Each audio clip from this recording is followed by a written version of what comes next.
Assalamu alaikum ndugu zangu, Allah anatuambia katika surati al-Hashr aya ya 19 akisema, wala takunu kalladhina nasu llaha, wala msiwe kama wale ambao wamemsahau Allah subhanahu wa ta'ala, fa ansahum anfusahum, Mwenyezi Mungu akawapa adhabu ya kuzisahau zile nafsi zao, mpaka nafsi zao wanazisahau.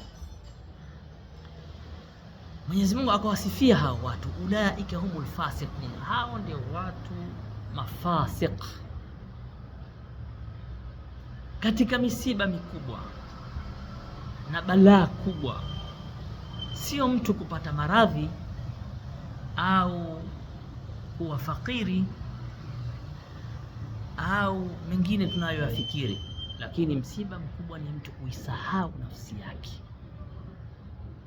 Akisahau nafsi yake itakuwa ni balaa kubwa, kwa sababu hatakuwa anafikiri hata kutubu, wala hafikiri kuitakasa ile nafsi yake, wala hafikiri hiyo siku nzito, siku inayotisha, siku ya hisabu ambayo Allah subhanahu wa ta'ala ameiweka siku hiyo kwa kutuweka kwenye mizani nzito na hisabu nzito ya matendo yetu ya kila siku. Sasa ikiwa imefikia mtu ameghafilika mpaka ameisahau nafsi yake, ujue huyo ameianza kuizoesha nafsi yake maasi kidogo kidogo, daraja mpaka daraja, mpaka akafikia daraja kubwa. Ameacha mambo mengi sana ya kiibada, akaamua kushughulika na dunia yake.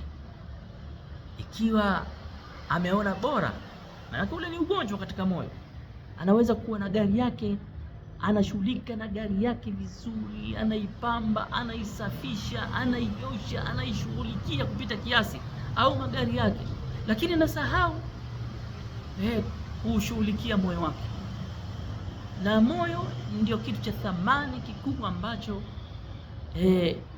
akimsahau Allah ishakuwa ni hasara kubwa. Utamwona mtu anaweza kuishughulikia nyumba yake, lakini anasahau kushughulikia sala yake, atashughulika kweli kweli kwenye nyumba yake. Utamwona mtu anashughulikia dunia yake miaka nenda miaka rudi, lakini anashindwa kuishughulikia akhira yake, ambaye hiyo akhira ndio itakuwa maisha ya milele, hayana muda mfupi kama haya maisha ya kidunia.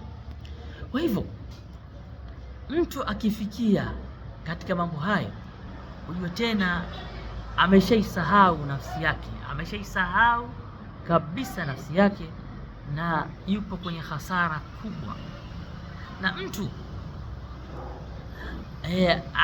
akiwa mbali na Qur'ani, basi anakuwa mbali na Allah subhanahu wa ta'ala. Akiwa mbali na dhikr, anakuwa mbali na Allah subhanahu wa ta'ala.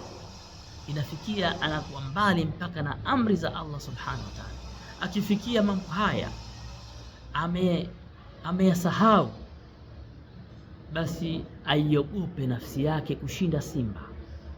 Nafsi yake ndio adui yake mkubwa sana, na aamke haraka sana, na huo ni msiba mkubwa sana. Tumwombe Allah subhanahu wa ta'ala atuondoe kwenye mambo mabaya kama hayo.